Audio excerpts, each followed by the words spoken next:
For Eric J on Sports, I'm Eric J, and this is what I think. California Angels star Shohei Otani and Atlanta Braves star Ronald Acuna Jr. were both voted most valuable players for their respective leagues. And interestingly enough, both were voted unanimous most valuable players for their respective leagues.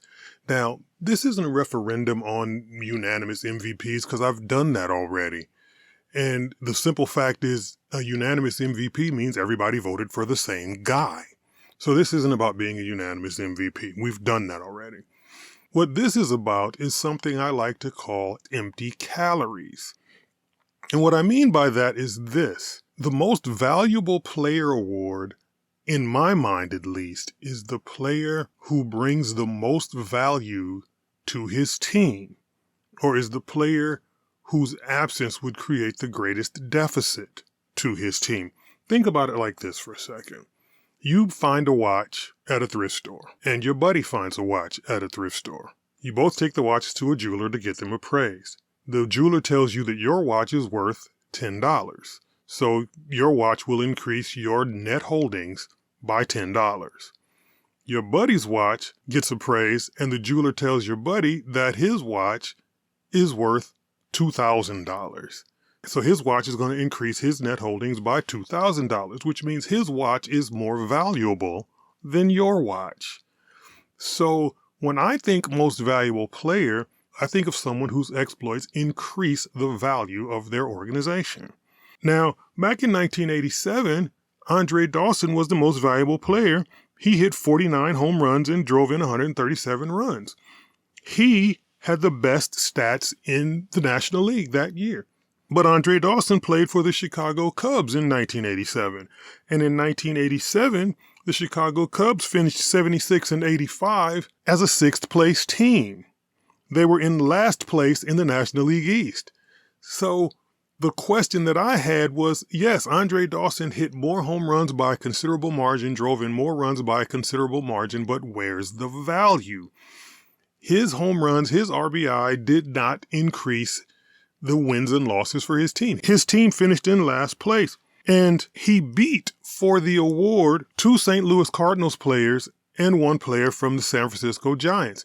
Now, the Giants finished in first place in the National League West, and the Cardinals finished in first place in the National League East.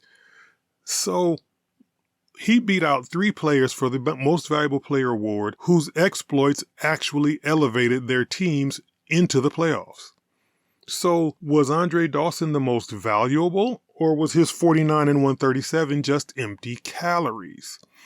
It's the same with Barry Sanders. In 1991, Barry Sanders rushed for 1,500 yards. He finished in third place for the Most Valuable Player award, but his team finished 12-4 and was a first-place team, so he was valuable.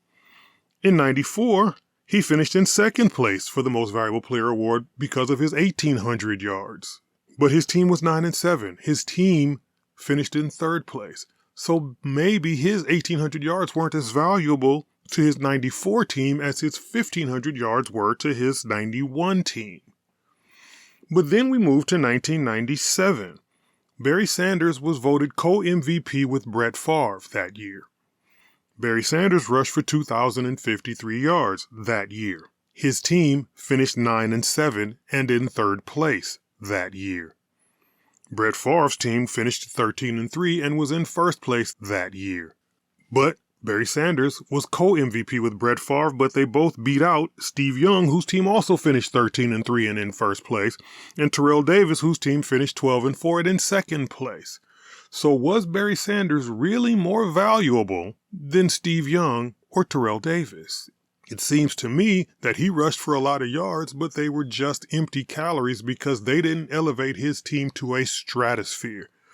So what does all that mean for today? In 2021, Shohei Otani was voted Most Valuable Player. He put up astronomical stats, as he does. But his team finished 77-85 and in fourth place in his division. In 2023, the season that just ended, Shohei Otani was voted Most Valuable Player. There wasn't even anybody else who got considered. He was a unanimous MVP. But his team finished 73-89, 4 games worse than his 2021 MVP. But he finished in fourth place in the AL West out of 5 teams. So My question is the Most Valuable Player Award a statistical trophy, or is the Most Valuable Player Award an award that goes to the team who brings the most value to his organization? I've always had that question because people always used to say that you could have given the award every year to Michael Jordan, or you could have given the award every year to Shaq, or you could have given the award every year to some other player. But my question was, did their statistics elevate the team, or were they just compiling statistics? Russell Westbrook won an MVP because he led the league in triple-doubles by a considerable margin, and he averaged a triple-double, but he did it for a team that only won 40-some games. Where's the value? The value is just that he created great stats. So is it most outstanding player? Is it the most significantly prominent player? Or is it the most valuable player? The word valuable in the name of the award is what creates the controversy. Football has an MVP award, and then they have an Offensive Player of the Year and a Defensive Player of the Year. So you could be the most statistically dominant player and win Offensive Player of the Year, but the player whose play creates the most value, the $2,000 watch as opposed to the $10 watch, should be the most valuable player. Shohei Otani hit 44 home runs and then went down with injury and missed most of the last 2 months of the season, but still was a statistically dominant player. But he wasn't valuable because his team only won 73 games and he finished in 4th place in a division where the World Series champion resided. So I don't know if Shohei Otani was really valuable. I think he was Offensive Player of the Year. He was an outstanding offensive player. He should get a Silver Slugger. But I don't know if he's the MVP. Now, Ronald Acuna had 40 home runs and 70 stolen bases for a first-place team. Valuable. But Shohei, probably not so valuable. Offensively dominant. Outstanding offensively, but not valuable. But once again, that's just what I think. Remember to like and share this video and subscribe to this channel. Then visit the Eric J on Sports website. And follow me on Facebook at Eric J on Sports 1 and on Instagram and Twitter at Eric J on Sports. And for Eric J on Sports, I'm Eric J, and this is what I think.